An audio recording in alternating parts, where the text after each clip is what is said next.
ఢిల్లీలో చంద్రబాబు పడిగాపులకు పడుతున్నారు. అమిత్ షా అపాయింట్మెంట్ కోసం ఉదయం నుంచి ఎదురు చూస్తున్నారు. ఇప్పటి వరకు చంద్రబాబుకు అమిత్ షా అపాయింట్మెంట్ దొరకలేదు. ఈ రోజు అపాయింట్మెంట్ డౌటే అంటున్నాయి బీజేపీ వర్గాలు. ఒడిశా, మహారాష్ట్ర పొత్తులపై బిజీగా ఉన్నారు అమిత్ షా.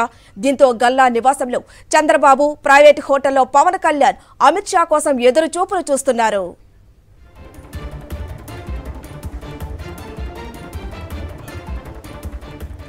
బీజేపీతో పొత్తు కోసం చంద్రబాబు తాపత్రయపడుతున్నారు. స్పెషల్ స్టేషన్ను గాలి కొదిలేసి సొంత ప్రయోజనాల కోసం ఢిల్లీ పెద్దల కాళ్ల బేరానికి వెళ్లారు చంద్రబాబు, పవన్ కళ్యాణ్. గతంలో ఎన్డీఏ నుంచి బయటకొచ్చి మోదీని దారుణంగా తిట్టి ఇప్పుడు పొత్తు కోసం ప్రయత్నిస్తున్నారు. బీజేపీ అడిగినన్ని సీట్లు ఇచ్చేందుకు చంద్రబాబు సిద్ధపడినట్టు తెలుస్తోంది. అయితే చంద్రబాబుతో పొత్తుపై ఆచితూచి వ్యవహరిస్తోంది బీజేపీ అధిష్టానం. 2014 తరహాలో మోసపోకూడదని భావిస్తోంది.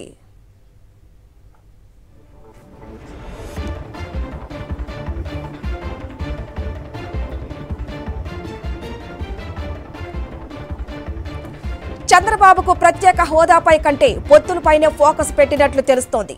సొంత ప్రయోజనాల కోసం రాష్ట్ర ప్రయోజనాల విషయంలో బాబు రాజీ పడ్డారు.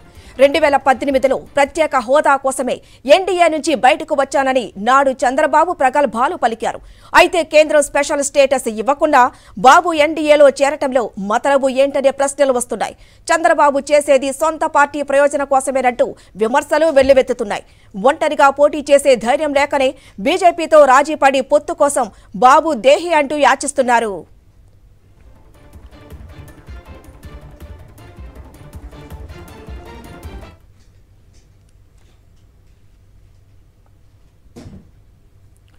గతంలో టీడీపీ నుంచి బీజేపీలోకి పంపి సీట్లు ఇప్పించుకొని చీటింగ్ చేశారు.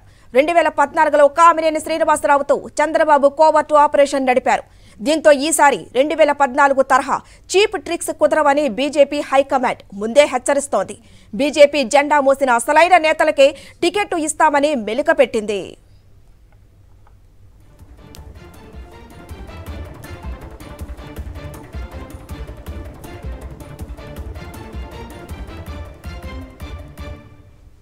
ఇప్పటికే చంద్రబాబును కేసులు వెంటాడుతున్నాయి. మరోసారి జైలుకెళ్లటం ఖాయమని తెలియటంతో దత్తపుత్రుడితో ఢిల్లీకి రాయబారాలు నడిపించారు.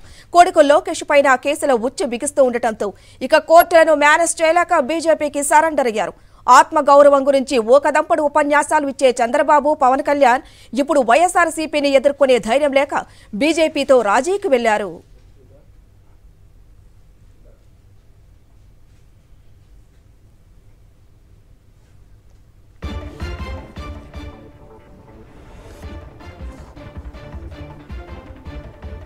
రైట్గా ఇదే అంశానికి సంబంధించిన మరింత సమాచారం మా ప్రతినిధి వెంకటేష్ అందిస్తారు. వెంకటేష్, చూస్తూనే ఉన్నాం, ఇప్పటి వరకు చంద్రబాబుకు అమిత్ షా అపాయింట్మెంట్ దొరకలేదు. ఏ విధంగా చూడొచ్చు? ఉదయం నుంచి చంద్రబాబు నాయుడు అమిత్ షా అపాయింట్మెంట్ కోసం ఎదురు చూస్తూనే గడిపారు. సో మొత్తానికి నిన్న ఢిల్లీ వచ్చారు చంద్రబాబు. రాత్రి 1 గంట పాటు సమావేశం జరిగింది. ఆ సమావేశంలో కూడా ఎలాంటి నిర్ణయం జరగలేదు. పొత్తులకు సంబంధించినటువంటి చర్చలన్నీ కూడా అసంపూర్తిగా ముగిసినటువంటి పరిస్థితి. సో బీజేపీ నాయకులు అమిత్ షా అలాగే జేపీ నడ్డా ప్రతిపాదించినటువంటి సీట్లపైన ఏకాభిప్రాయం కుదరలేదు. దాంతో ఈ చర్చలన్నీ కూడా అసంపూర్తిగా ముగిశాయి. సో రేపు కలుద్దామని చెప్పి నిన్న రాత్రి వారికి చెప్పారు. కానీ ఇప్పటి వరకు కూడా కేంద్ర హోంమంత్రి అమిత్ షా నివాసం నుంచి చంద్రబాబు నాయుడుకు పిలుపు రాలేదు. దాంతో ఆయన ఇక్కడే ఢిల్లీలోనే పడిగాపులు పడుతున్నారు. 2 రోజులు గడిచింది. ఇప్పటికీ ఈ అంశంపైన ఎలాంటి క్లారిటీ లేకపోవడంతో టీడీపీ వర్గాలన్నీ కూడా ఒక టెన్షన్లో ఉన్నటువంటి పరిస్థితి. ఎట్టి పరిస్థితుల్లోనైనా బీజేపీతో ఖచ్చితంగా పొత్తు కుదుర్చుకున్న తర్వాతే ఢిల్లీ నుంచి బయలుదేరి వెళ్ళాలనేటువంటి ఒక కృతనిశ్చయంతో చంద్రబాబు ఉన్నట్టు కనబడుతుంది. సో 2 రోజులు కాదు 4 రోజులైనా ఢిల్లీలో మకాం వేసి మొత్తం వ్యవహారాన్ని పూర్తి చేసుకున్న తర్వాతే వెళ్ళాలనేటువంటి ఉద్దేశంతో ఆయన ఉన్నట్టు మనకు కనబడుతుంది. ఒకవైపు పవన్ కళ్యాణ్ ప్రైవేట్ తాజ్ మాన్సింగ్ హోటల్లో బస చేశారు. ఇంకోవైపు చంద్రబాబు నాయుడు గల్లా జయదేవ్ నివాసంలో ఆయన నిన్న నుంచి ఇక్కడ పడిగాపులు పడుతున్నటువంటి పరిస్థితి. సో ఇప్పటి వరకు కూడా వారికి ఎలాంటి అపాయింట్మెంట్ దొరకనటువంటి సిచ్యువేషన్ మనకు కనబడుతుంది.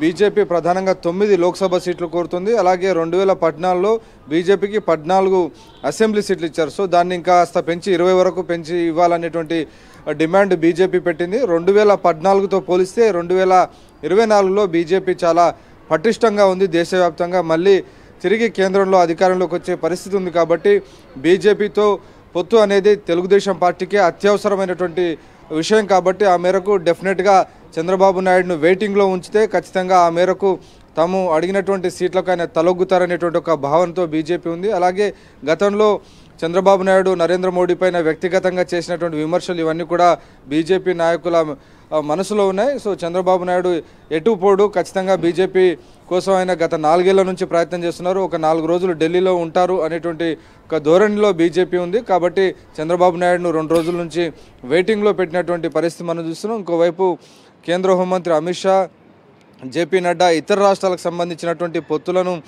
సంబంధించినటువంటి చర్చలు కొనసాగిస్తున్నారు. ఈ ఉదయం ఒడిశాకు సంబంధించినటువంటి చర్చలు జరిగాయి. ఈరోజు రాత్రి మహారాష్ట్రతో చర్చలు జరిగేటువంటి అవకాశం ఉంది. మహారాష్ట్రలో ఉన్నటువంటి నాయకులతో చర్చలు జరుగుతున్నాయి. సో ఈరోజు చంద్రబాబు నాయుడును కలిసే అవకాశం చాలా తక్కువ. రేపే ఆయన అపాయింట్మెంటు దొరికితే దొరకవచ్చు, లేకుంటే లేదు అనేటువంటి ఒక చర్చ జరుగుతుంది. సో ఇప్పటివరకు అయితే ఎలాంటి అపాయింట్మెంటు సమయం ఖరారు కాలేదు. సో ప్రస్తుతం అమిత్ షా అలాగే జేపీ నడ్డా ఇతర అంశాలకు సంబంధించి ఇతర రాష్ట్రాలకు సంబంధించిన పొత్తులను ఖరారు చేసేటువంటి పనిలో ఉన్నారు. చంద్రబాబు నాయుడుకు రేపు అపాయింట్మెంట్ ఇస్తారా, ఎల్లుండి ఇస్తారా అన్నది మనం వేచి చూడాల్సినటువంటి పరిస్థితి. సో ఎలాగైనా ఈ సీట్లకు సంబంధించి ఎలాగోలాగా బీజేపీ పడుతున్నటువంటి సీట్లను సమర్పించుకొని పొత్తుకు సై అనాలని చంద్రబాబు, పవన్ కళ్యాణ్ ప్రయత్నిస్తున్నటువంటి సందర్భం మనకు కనబడుతుంది. సో మొత్తానికి తన రాజకీయ పార్టీ సర్వైవల్ కోసం చంద్రబాబు నాయుడు 2 రోజుల నుంచి ఆయన ఇక్కడ పడుగాపులు పడుతున్నటువంటి సందర్భం మనకు కనబడుతుంది. ఇంకోవైపు గతంలో ఆయన ఎన్డీఏ నుంచి తాను స్పెషల్ స్టేటస్ కోసమే బయటకు వచ్చాను, రాష్ట్ర ప్రయోజనాలు కాపాడేందుకు వచ్చాను, రాష్ట్ర భవిష్యత్తు ముఖ్యమన్న చంద్రబాబు ఈ పర్యటనలో ఇప్పటివరకు కూడా స్పెషల్ స్టేటస్ అంశం కానీ అలాగే విశాఖ ఉక్కును, స్టీల్ ప్లాంట్ను ప్రైవేటీకరణ చేసే దిశగా కేంద్రం తీసుకున్నటువంటి నిర్ణయం పైన ఎక్కడ ఈ అంశాలపైన బీజేపీ నుంచి ఒక కమిట్మెంట్ కూడా ఎలాంటి తీసుకున్నట్టు కూడా కనబడడం లేదు. దానికి సంబంధించినటువంటి ఎలాంటి చర్చ కూడా తెలుగుదేశం పార్టీ నాయకులు చెప్పడం లేదు. కేవలం సీట్ల సర్దుబాటు వాళ్ళు 9 అడుగుతున్నారు, తాము 5 ఇస్తామని చెప్తున్నారు. సో ఈ నెంబర్ పైనే ఒక ఏకాభిప్రాయం కుదరక ఒక ప్రతిష్టంభన నెలకొంది. సో చంద్రబాబు నాయుడును ఈ తాము అడిగినటువంటి సీట్లకు ఒప్పించాలంటే కొన్ని 2 రోజుల పాటు ల్యాగ్ చేస్తే, వెయిటింగ్లో ఉంచితే ఆయనే మెట్టు దిగి వస్తాడనేటువంటి ధోరణితో బీజేపీ ఉన్నట్టు మనకు కనబడుతుంది. Thank you Venkatesh.